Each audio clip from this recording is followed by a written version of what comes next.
तो आज हम एक और न्यू सीरीज को स्टार्ट करने जा रहे हैं। मुझे उम्मीद है आप सबको ये सीरीज बहुत पसंद आएगी। तो एपिसोड की शुरुआत में हमें एक वॉइस के जरिए बताया जाता है कि ये यूनिवर्स बहुत बड़ा है और इस यूनिवर्स में काफी सारे वर्ड्स पाए जाते हैं जिन्हें छुपाने के लिए उनके ऊपर आइसोलेटेड बैरियर्स लगाए गए हैं और उन्हीं में सुपीरियर और इन्फीरियर वर्ड्स भी आते हैं। अगर हम सुपीरियर और इन्फीरियर वर्ड्स की बात करें तो इन दोनों में काफी ज्यादा डिफरेंस है और उनके अंदर जाने के रास्ते को एक स्टार के जरिए ब्लॉक किया गया है। और अगर कोई इन्फीरियर वर्ड से सुपीरियर वर्ड में जाना चाहता है तो उसके लिए उसे एक सोर्ड जिसका नाम मीटियो सोर्ड है उसकी जरूरत होगी, जिस सोर्ड से वो एक आइस स्टार को डिस्ट्रॉय करते हुए सुपीरियर वर्ल्ड में पहुंच सकता है और ऐसा करने वाला वर्ल्ड का सबसे स्ट्रॉन्गेस्ट पर्सन होगा। और हमारी स्टोरी भी एक इन्फीरियर वर्ल्ड की है जिसका नाम जियो यू है। उसके बाद सीन चेंज होता है और हम एक माउंटेन के ऊपर एक लड़के को देखते हैं जिसका नाम शेन ज़ेनी था और उसके बारे में हमें बताया जाता है कि मार्शल आर्ट्स वर्ल्ड में पिछले 10 सालों से जो भी इवेंट्स हुए हैं उनका थर्ड यंग मास्टर शेन ज़ेनी के साथ कुछ न कुछ लिंक रहा है। और 10 साल पहले जब थर्ड यंग मास्टर ने मार्शल आर्ट्स वर्ल्ड में इंटर किया था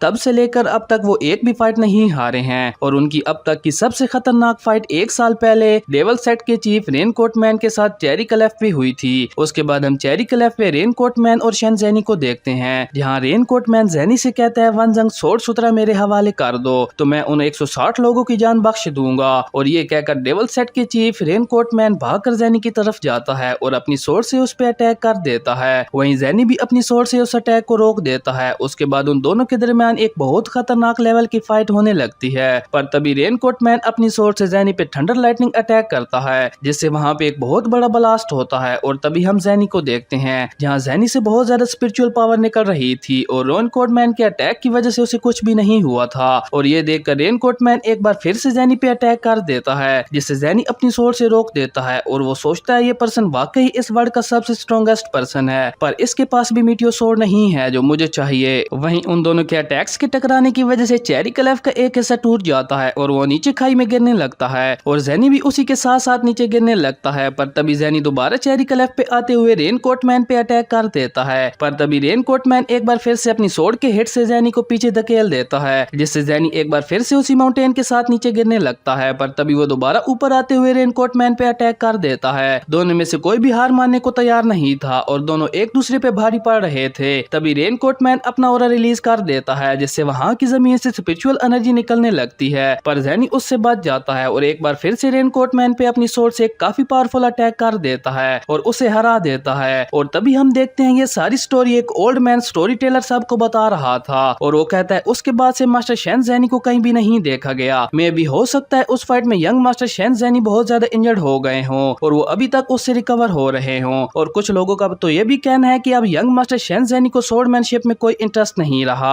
क्योंकि वो बहुत ज्यादा पावरफुल थे और वो सबको इजीली हरा देते थे। तभी वहां पे बैठी एक लड़की कहती है यंग मास्टर शेन ज़ेनी बहुत पावरफुल और खूबसूरत थे, मुझे यकीन है वो बिल्कुल ठीक होंगे। और तभी वहां पे एक ड्रिंक कर रहा लड़का कहता है कौन जाने अब उनके साथ क्या हुआ होगा पर मेरे ख्याल से यंग मास्टर पक्का उस फाइट में सीरियसली इंजर्ड हो गए होंगे और उस फाइट में इंजर्ड होने की वजह से अब उन्हें बाहर निकलना पसंद नहीं होगा। और तभी उस लड़की की टेबल पे एक सोर्ड आके लगती है और कुछ लड़के उसके पास आते हुए कहते हैं यंग मास्टर शेन ज़ेनी ने हमारे लिए इवल लोगों के साथ फाइट की और हमारी जान बचाई, कौन हो तुम जो इधर आके हमारे थर्ड यंग मास्टर शेन ज़ेनी की डिसरिस्पेक्ट कर रहे हो। और ये सुन के वो लड़का भी खड़ा हो जाता है उनके साथ फाइट करने के लिए पर तभी वो ओल्ड मैन स्टोरी टेलर उनके बीच आते हुए कहता है प्लीज तुम लोग यहाँ फाइट मत करो, इससे मेरा छोटा सा बिजनेस खत्म हो जाएगा। पर तभी वो दोनों उसे पंच मार देते हैं जिससे वो पीछे जा गिरता है और तभी वो एक दूसरे से फाइट करने लगते हैं। ये देखकर वो स्टोरी टेलर कहता है ये लोग नहीं मानने वाले, ये मेरा बिजनेस खत्म करके ही रहेंगे। उसके बाद सीन चेंज होता है और हम बैक हिल के फॉरबिडन एरिया को देखते हैं जहाँ एक नकाबपोश पर्सन अपनी अमेजिंग स्किल का यूज करके दरख्तों से होता हुआ आगे तेजी से बढ़ रहा था। और तभी वो एक जगह जाके एक दरख्त के पीछे छुप जाता है जहाँ पे सामने कोई पर्सन बैठा हुआ था और उसी के साथ वहाँ पे एक सोर्ड जमीन में गड़ी हुई थी। और तभी वो नकाबपोश आदमी अपनी सोर्ड निकालते हुए कहता है जो मुझे इन्फॉर्मेशन मिली थी वो बिल्कुल ठीक थी, शेन ज़ेनी वैसे ही बैक हिल पे है। वहीं शेन ज़ेनी एक कप में कॉफी डालते हुए उसे पीने लगता है और शेन ज़ेनी कहता है तुम छुप क्यों रहे हो, जब तुम मुझे मारने आए हो तो सामने आओ। ये सुन के वो लड़का जो लैंकी टेम्पल का लेमैन डिसेबल था और उसका नाम फूजियान था वो शौक हो जाता है और इधर उधर देखने लगता है और कहता है वो क्लियरली कोई भी मार्शल आर्ट्स नहीं जानता लेकिन कोई भी मार्शल आर्ट्स न जानते हुए भी उसने मुझे कैसे ढूंढ लिया। जिस पे ज़ेनी कहता है तुम्हारी शॉर्ट इंटेंट को देखते हुए तुम लैंकी टेम्पल के क्लेमैन डिसेबल हो और बात करें तुम्हारी कल्टीवेशन की तो वो काफी सॉलिड और स्ट्रॉन्ग है, जो ये शो करता है कि तुम अपनी कल्टीवेशन को लेकर काफी सीरियस हो पर तुम गलत टाइम पे गलत जगह पे गलत आदमी से पंगा ले रहे हो जो कि तुम्हारे लिए बिल्कुल अच्छा नहीं होने वाला। और जैनी उससे कहता है चले जाओ यहाँ से, मैं ऐसा शो करूंगा जैसे मैंने तुम्हें देखा ही नहीं। ये सुन के फुजियान उस दरख्त से निकलकर सामने आ जाता है और जैनी की तरफ जाते हुए अपना नकाब हटा के कहता है मैंने आपके बारे में काफी कुछ सुना है, थर्ड यंग मास्टर शेन जैनी, तो फिर मैं यहाँ से कैसे जा सकता हूँ। और जैनी उसकी सोड को देखते हुए कहता है ये सोड वज्रवुड से बनी हुई है, ये वाकई एक रेयर सोड है, पर स्टिल टू बैड, ये सोड भी इतनी स्ट्रॉन्ग नहीं है जितनी मुझे चाहिए। और शेन जैनी कहता है इसे तो एक दयालु सोडमैन होना चाहिए था, पर इसकी पावर की भूख ने इसे लालची बना दिया। और तभी शेन जैनी पलट जाता है जो कि एक व्हील चेयर पे बैठा हुआ था।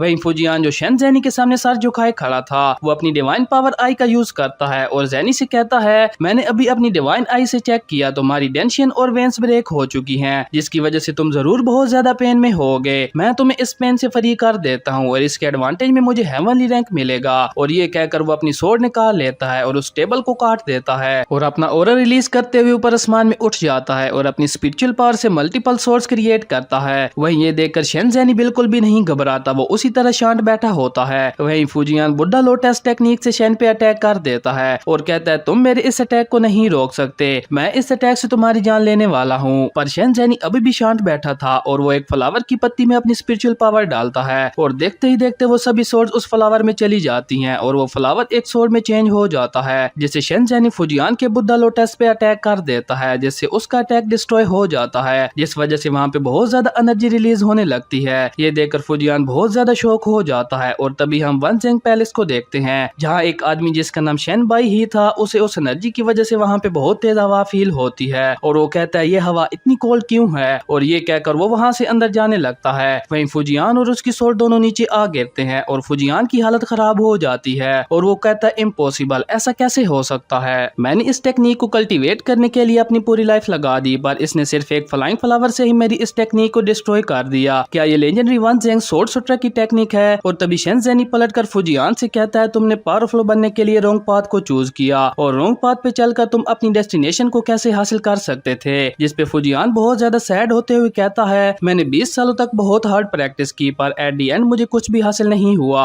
और वो शेन जैनी से कहता है मिस्टर शेन अपना काम पूरा कीजिए मुझे मार कर। ये सुन के शेन जैनी उसी की सोर्ड उसके गले पे रख देता है और ये एपिसोड यहीं पे खत्म हो जाता है। अगर आपको ये वीडियो अच्छी लगी तो लाइक कर दें और अगर चैनल पे नहीं आए हो तो सब्सक्राइब करते जाना। तो मिलते हैं एक न्यू वीडियो में, तब तक के लिए बाय।